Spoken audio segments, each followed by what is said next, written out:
disgusting thing is that people at this school are being encouraged to not cooperate with the police. You!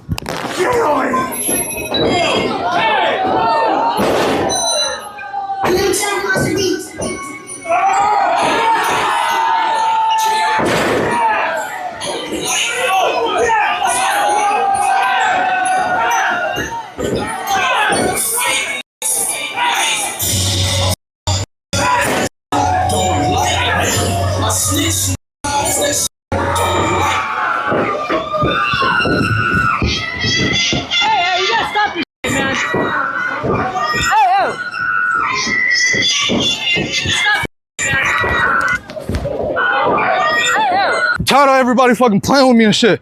Think I'm always playing and shit. Call me bitch and shit. Not no fucking bitch, bro. At the end of the day, I'ma stand up for my fucking self because I'm tired of everybody fucking playing with me, bro. Real shit. Come on, man. We're leaving, man. We're walking away, bro. Let's not take it serious. Let's go. Come on, Roger. Let's go. Let's go, Roger. Let's go. Roger, let's go. Roger, I'm telling you, let's go. You listen to me. Listen to me, Roger. This is one of the ugliest, dirtiest, and most jaw-dropping scandals I've ever had to cover. A story so outrageous that it's not only rocked the MMA community, but it's shaken the entire internet, pulled in mainstream news outlets, and put a spotlight on just how rotten certain parts of this business really are. And before we dive straight into the insanity, let me remind you, hit that like button, subscribe to the channel, and if you love UFC, drop a comment right now that says, UFC 100%. Let's go. Here's where it starts. The most disgusting part isn't even the beating itself. The most disgusting part is what happened after. Because according to multiple reports, people inside this school are being encouraged not to cooperate with the police. Let that sink in. The LAPD shows up to investigate a violent assault, and management tells people, don't talk to the cops. Only let certain chosen individuals interact with them. That is pure dishonesty. That is cover-up behavior. And it's cowardice. Because these so-called friends, the ones who let their guy, their teammate, nearly die, they're now trying to rewrite history. They're trying to get others to lie, stay silent, and protect the brand instead of protecting the man who almost lost his life. Now listen, I wasn't even planning on making another video on the Roger Jackson situation this soon. But the second I saw wrestlers from Knox Pro come forward and reveal this cover-up, I knew it had to be addressed. Because this isn't just about one hot-headed guy losing control. This is about an entire promotion allegedly working to hide the truth. And here's the thing. It's not just the cover-up that makes this story insane. It's the sheer size of it. The reach. The way it's exploded beyond the MMA world and landed everywhere. Mainstream news, massive YouTubers, Twitch streamers, everyone. But before we get into the fallout, let's lock in on the updates about Stu himself. First things first. Psycho Stu is awake. Yes, the man who took the brunt of this savage beating is alive and conscious. But let me be clear, this is not a he's okay now situation. Stu has a long, brutal recovery ahead of him. We're talking about broken facial bones, missing teeth, severe trauma, memory loss, incoherence. He has no recollection of what happened. The man literally choked on his own blood and his own teeth. Do you understand the level of savagery it takes for that to happen? This wasn't a fight. This wasn't some scrap gone wrong. This was an assault designed to break a man apart. And that's not just speculation. That's coming from Douglas Mallow, the wrestler who actually stepped in and tried to stop the madness. Mallow revealed the severity of Stu's injuries, and his words paint a picture of horror. Stu was slammed so hard he was out cold, and Roger didn't stop. He kept making contact. He kept swinging. He kept driving the punishment home while others just stood by. Mallow admitted, he made eye contact with other people in the area. They could have helped. They could have stepped in. But they didn't. They froze. They watched. And Mallow? He's the one who ran in, he's the one who pulled Stu out, and honestly, He's the reason Stu might still be alive today. And I'll say it right now. Douglas Mollo deserves respect. Mollo is a hero. He didn't just stop a beating. He probably saved a man's life. But the story doesn't end there. Mollo is now calling for more than just Raja's prosecution. He's calling out Andre Hudson too, the guy who hyped Raja up before the match. Because Hudson, on video, told Raja to give him his receipt. Wrestling talk. Payback.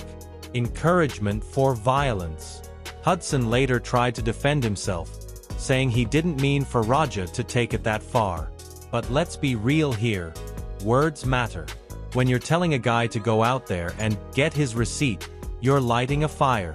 You don't get to backpedal after the fact. And the fallout has already begun. WWE has officially severed all ties with Knox Pro. They stripped Knox Pro's WWE ID affiliation right off their socials. Gone. Just like that. And you know what? Good. Because nobody wants their brand connected to this circus. WWE doesn't need that kind of poison stinking up their name. Meanwhile, the LAPD has assigned detectives to the case. And honestly, they don't even need to do much digging. All they have to do is watch the 2-hour live stream that's still floating around online. The evidence is out there in HD, crystal clear. This isn't rumor. This isn't gossip. It's documented. It's undeniable. Stu's family has also set up an official GoFundMe page to support his recovery. And listen, I'll say it, if you want to help the guy who suffered the consequences of this sickening act, that link is in the description. Every little bit helps. And in another piece of good news, Kick.com has banned Raja Jackson. And thank God, because this guy should never be allowed to stream again. He shouldn't be allowed to profit off clout, off controversy, off anything. His streaming career should be dead and buried. But here's where it gets even darker. Because last night, wrestlers from Knox Pro put out a video telling their side of the story. And let me tell you, if what they're saying is true, it makes everything 100 times worse. Because according to them, Knox Pro is actively telling students not to talk to the police. They've got screenshots backing it up. And if that's real, then this isn't just negligence. This isn't just incompetence. This is obstruction of justice. This is an active conspiracy to silence people and protect the promotion. And I want to be absolutely clear here. Knox Pro failed. They failed Stu, they failed their students, they failed their responsibilities as a promotion. And now, instead of owning up, instead of taking accountability, they're trying to cover their own asses. Let me tell you what I want. I want Knox Pro gone. Out of business. I want their owners sued into the ground. These people don't deserve to run shows, don't deserve to have students, don't deserve to exist in this industry. Because when you use someone for years, when you take their blood, sweat, and tears, and then abandon them the second tragedy hits, that's not just negligence. That's betrayal. Stu gave them everything. Years of loyalty. And the moment he needed them, they let him get beaten half to death. And now they're trying to screw him over. With friends like that, who even needs enemies? Now let's step back for a second and talk about just how far this story has spread. Obviously, the MMA YouTubers were going to cover it. That was a given. But when guys like Moist Critical are making videos, when ABBA and Preach, who normally talk about dating advice, are weighing in, when massive streamers like XQC, Asmongold, Tech1, Double Toasted, Chaos Mogul, and others are reacting. You know this thing has blown past the MMA bubble. And then came the shocker. MrBeast himself made a statement. He literally asked how he could donate to Stu's medical bills. Let that sink in. The biggest YouTuber in the world who has nothing to do with MMA wanted to step in and help. That's how massive this story has become. And it didn't stop with YouTubers. Mainstream media came running too. NBC, Fox, CNN, CBS, The New York Times, all covered it. When was the last time you saw an MMA-related controversy dominate the front pages of American news outlets like that? I've been watching MMA for almost 20 years. I lived through Conor throwing a dolly at a bus. I lived through John Jones' endless scandals. I lived through the Paul brothers stepping into combat sports. But never, and I mean never, have I seen the New York Times and MrBeast talking about the same MMA-adjacent incident at the same time. That's how far-reaching this whole thing is. Even casual fans who haven't watched a fight in years are texting around, asking, "Yo, what's up with this Raja Jackson situation?" That's how deeply it's penetrated culture right now. And you know why? Because this isn't just about one beating. This is about violence in the streaming era. The fact that this was live-streamed in high definition, with crystal clear audio, so the world could watch it unfold in real time, that makes it chilling. Think about it. Just last week, a French streamer literally died live on Kick after being tormented online for 12 straight days. And what was happening in the chat? The same thing we saw in Raja's case. People egging it on, pushing it further, encouraging destruction. This is what happens when mentally unstable people take the opinions of strangers too seriously. Raja got exactly what he wanted. Attention, clout, fame. For a few days, he was one of the most talked about people in America. If Kick hadn't banned him, he'd be their biggest star right now. And that is sick. This is the intersection of senseless violence and internet clout chasing. And that's why everyone from MrBeast to the New York Times is weighing in. It's equal parts fascinating and horrifying. Now, let's zoom back into the MMA world, because the fighters and coaches themselves have had a lot to say. Kevin Lee came out and made his stance clear. He said straight up, Raja needs to lay down for a little bit. Meaning jail time, consequences, accountability. Kevin said even if it was his own son, he'd tell him the same thing. You're a grown man. You don't get to do this. You don't get to dodge responsibility. Tim Welch also weighed in. He reminded everyone that once you've knocked someone out, once you keep hitting them while they're defenseless, you're playing with fire. You're flirting with murder. One more shot, one wrong angle, and it's over. That's the reality. Fighters understand how fragile life can be when fists and bones collide. So when actual fighters, people who live in combat, are horrified by what Raja did, that tells you everything you need to know. But then there's Chael Sonnen. And man, this is where things go completely off the rails. Chael actually had the audacity to sit down, watch this beating, and say it didn't look like it was done out of anger. He claimed Raja didn't lose his temper. He said those shots didn't look emotional. What? Are you serious? Raja himself admitted he was pissed off. He literally said he was mad, that he was getting revenge, that he was going to give him his receipt. And Chael's out here spinning it like some kind of neutral, unemotional, business-as-usual exchange? That is delusion on another level. And it gets worse. Chael doubled down. He started rambling about premeditation, Scarface analogies, and trying to downplay the entire thing as just a viral streamer clip.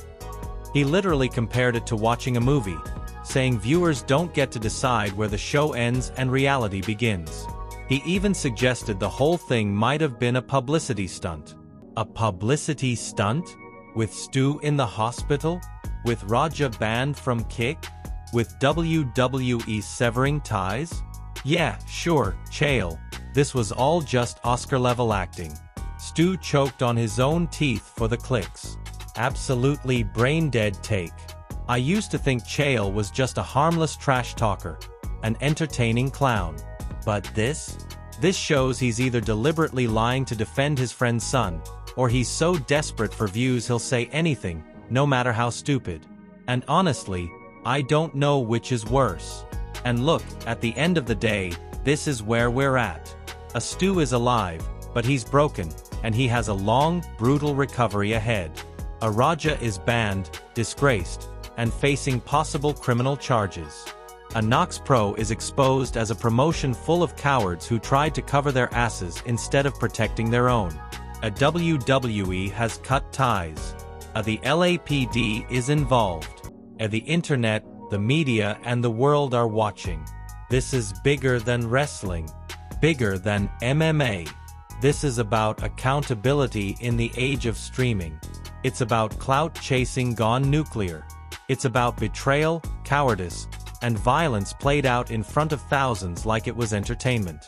So I'll ask you straight up. Why do you think the police still haven't arrested Raja? And are you shocked at how far this story has spread? From MMA forums to CNN, from small fight channels to MrBeast himself? Drop your thoughts in the comments below, because I want to hear where you stand. And as always, if you liked this video, then like the video.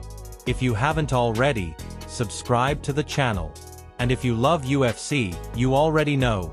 Comment UFC 100% down below. This story isn't over. And when the next chapter hits, we'll be here to break it down. Thanks for watching. And I'll see you in the next one.